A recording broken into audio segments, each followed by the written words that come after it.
जीवन में शांति चाहते हैं तो दूसरों की शिकायतें करने से बेहतर है खुद को बदल लें, क्योंकि पूरी दुनिया में कारपेट बिछाने से खुद के पैरों में चप्पल पहन लेना अधिक सरल है। अपने लक्ष्य के लिए जोशीले और जुनूनी बनिए। विश्वास रखिए, परिश्रम का फल सफलता ही है। समझनी है जिंदगी तो पीछे देखो, जीनी है जिंदगी तो आगे देखो।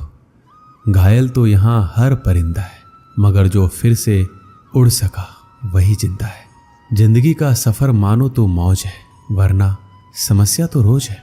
एक दिन वर्षों का संघर्ष बहुत खूबसूरत तरीके से तुमसे टकराएगा। हर छोटा बदलाव बड़ी कामयाबी का हिस्सा होता है। जो रातों को कोशिशों में गवा देते हैं, वही सपनों की चिंगारी को और हवा देते हैं।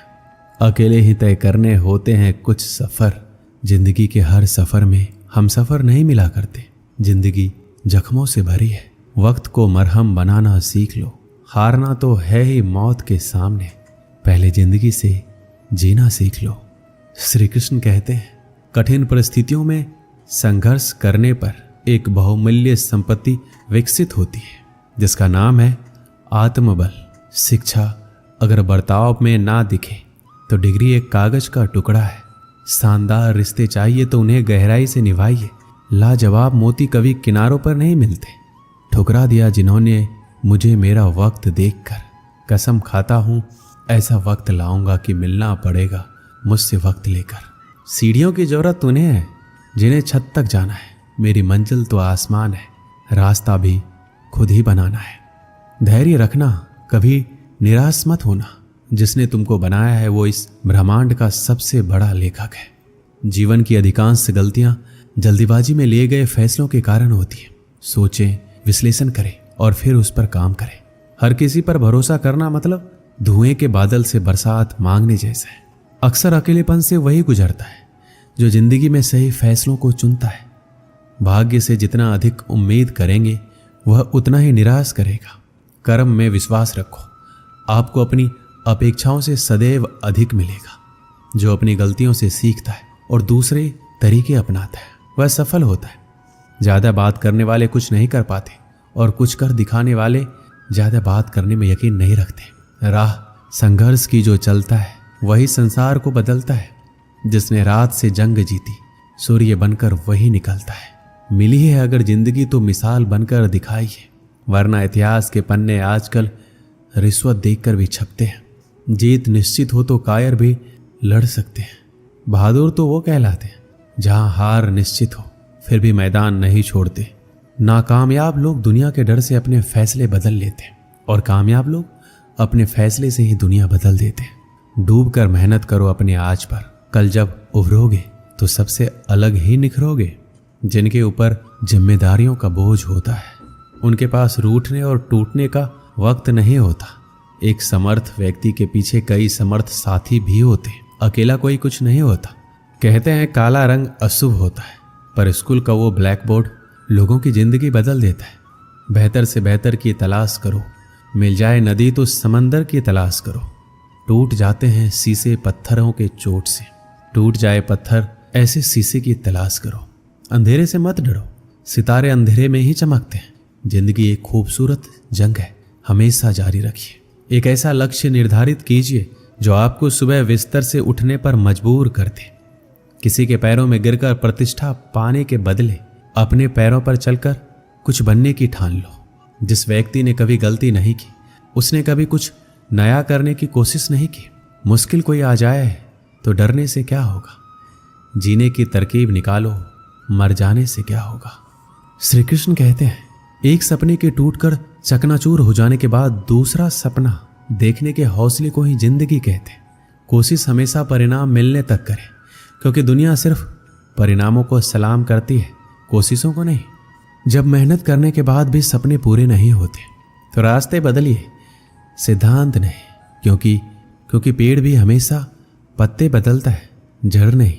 दूसरों से अपेक्षा रखने के बजाय उनकी तारीफ करना सीखिए। आपके लिए दुनिया ही बदल जाएगी। आप जैसे विचार करेंगे वैसे हो जाएंगे। अगर अपने आप को निर्बल मानेंगे तो आप निर्बल बन जाएंगे। जो आप अपने आप को समर्थ मानेंगे तो आप समर्थ बन जाएंगे। रुकावटें तो जिंदा इंसान के सामने ही आती है, मुर्दों के लिए तो सब रास्ता छोड़ देते हैं। जब लोग आपका साथ छोड़ दे तो ये समझ लीजिए आप उस काम को अकेले ही करने में सक्षम हैं। अगर आपको लगता है कि आपके दुश्मनों की संख्या ज़्यादा नहीं है तो बस थोड़ा कामयाब होना पड़ेगा, फिर देखिए कितनी बड़ी फौज तैयार हो जाती है। जीवन का सबसे बड़ा गुरु वक्त होता है, क्योंकि वक्त जो सिखाता है कोई नहीं सिखा पाता। किसी की निंदा से घबराकर अपने लक्ष्य को नहीं छोड़े, क्योंकि अक्सर लक्ष्य मिलते ही निंदा करने वालों की राय बदल जाती है। जब हम अपने रिश्तों के लिए वक्त नहीं निकाल पाते तब वक्त हमारे बीच से रिश्ता निकाल देता है। जो आपकी बुराई करते हैं उन्हें करने दीजिए, क्योंकि बुराई वही करते हैं जो बराबरी नहीं कर सकते। झूठ भी कितना अजीब है, खुद बोलो तो अच्छा लगता है और दूसरे बोले तो गुस्सा आता है। खुश रहना चाहते हैं तो लोगों की बातों पर कम और अपने विचारों पर ज़्यादा ध्यान दीजिए। बोलना तो सब जानते हैं, पर कब और क्या बोलना है ये बहुत ही कम लोग जानते हैं। किसी को कमज़ोर मत समझो। 5 रुपए का कलम भी 5 करोड़ का चेक लिखने के काम आता है। कभी कभी रिश्तों की कीमत वो लोग समझा देते हैं जिनसे हमारा कोई रिश्ता तक नहीं होता। किसी में कोई कमी दिखाई दे तो उससे बात कीजिए, मगर हर किसी में कमी दिखाई दे तो खुद से बात कीजिए। हवा में सुनी हुई बातों पर यकीन मत कीजिए, क्योंकि कच्चे लोग अक्सर अच्छे दोस्त खो देते हैं।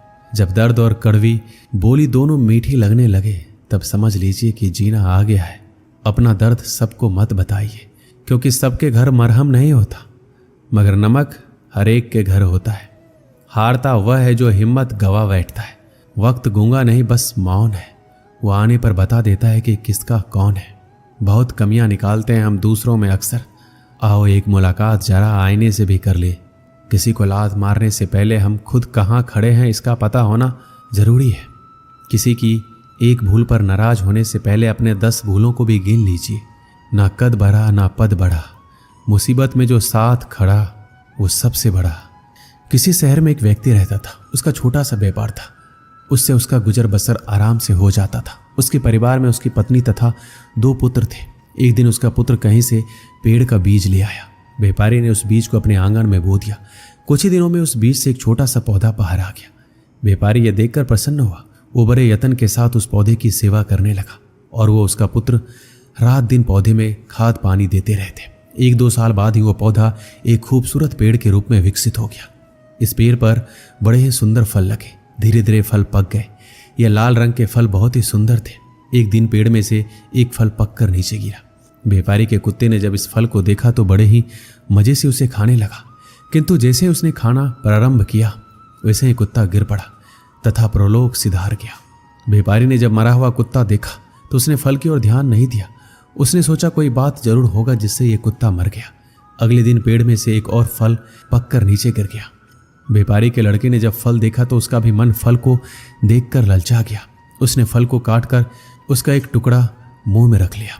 जैसे ही उसने ऐसा किया वैसे ही उसकी मृत्यु हो गई। अब तो व्यापारी के घर में चीख पुकार मच गई। लड़के के मुंह में फल का टुकड़ा रह गया था, जिसे देखते ही व्यापारी समझ गया कि उसका लड़का विषैला फल खाने से मरा है। व्यापारी ये देखकर हक्का बक्का रह गया। उसने स्वयं फल का बीज लगाकर अपने पैरों पर ही कुल्हाड़ी मारी थी। ये विषैला पेड़ उसके बेटे की जान ले गया था। उसे बड़ा क्रोध आया। उसने पेड़ के सारे फल तोड़ डाले।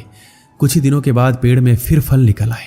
इस बार पहले से भी बड़ा और सुंदर थे। व्यापारी देखकर क्रोध से आग बबूला हो उठा।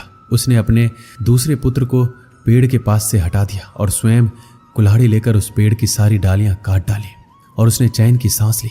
कुछ दिन तो सब कुछ ठीक ठाक चलता रहा, लेकिन एक दिन व्यापारी ने देखा कि पेड़ में शाखाएं फूट पड़ी है और इस बार पेड़ और भी अधिक लहलहा कर निकला है। कुछ दिन बाद वह पेड़ फलों से लद गया। यह देखकर व्यापारी सिर पकड़कर दरवाजे पर बैठ गया। वो सारा दिन दरवाजे पर बैठा रहता, जिससे कोई उसके घर पर विष भरे फल को ना खाए। घर वालों को उससे पहले ही उस पेड़ के पास ना भटकने की हिदायत दे रखी थी। इसी प्रकार कई दिन बीत गए। व्यापारी सारा दिन पेड़ के पास ही जमा रहता। एक दिन एक संत वहां से गुजरे। उन्होंने द्वार पर आकर आवाज लगाई। व्यापारी द्वार पर आया और संत को आदर के साथ लाया। व्यापारी को उदास देख संत ने इसका कारण जानना चाहा। व्यापारी ने रोते हुए सारा वृतांत कह सुनाया। संत ने सारी बात ध्यान से सुनी, फिर बोले, तुम बहुत भोले हो। तुमने पेड़ के फल तोड़े, उसकी शाखाएं काटी, किंतु पेड़ की जड़ को ऐसे ही रहने दिया। हम जब तक बुराई को जड़ से समाप्त नहीं कर वह नहीं मिटती। ऊपरी कांट छांट से उससे छुटकारा नहीं पाया जा सकता। व्यापारी की समझ में ये बात आ गई। उसने तुरंत ही पेड़ को जड़ से उखाड़कर नदी में बहा दिया। अब व्यापारी के दुखों का अंत हो गया था। इस कहानी से हमें क्या सीख मिलती है? बुराई को समाप्त करने के लिए उसकी जड़ अर्थात उसके कारण को समाप्त करना चाहिए। जिस प्रकार विसेला वृक्ष लगाकर व्यापारी ने अपने पुत्र की जान गंवाई, तो व्यापारी ने जाना कि उसने अपने ही पैरों पर कुल्हाड़ी मारी है। इसी प्रकार हम में से बहुत से लोग नित्य अपने जीवन में बुराई का बीज अपने घर बोते, अर्थात बाहर से दुष्कर्मों को अपने साथ लाते, जैसे वह व्यापारी ने लाया और पछताया। दोस्तों, इस वीडियो में बस इतना ही। मिलते हैं अगली वीडियो में। अपना ख्याल रखिएगा। जय श्री कृष्ण।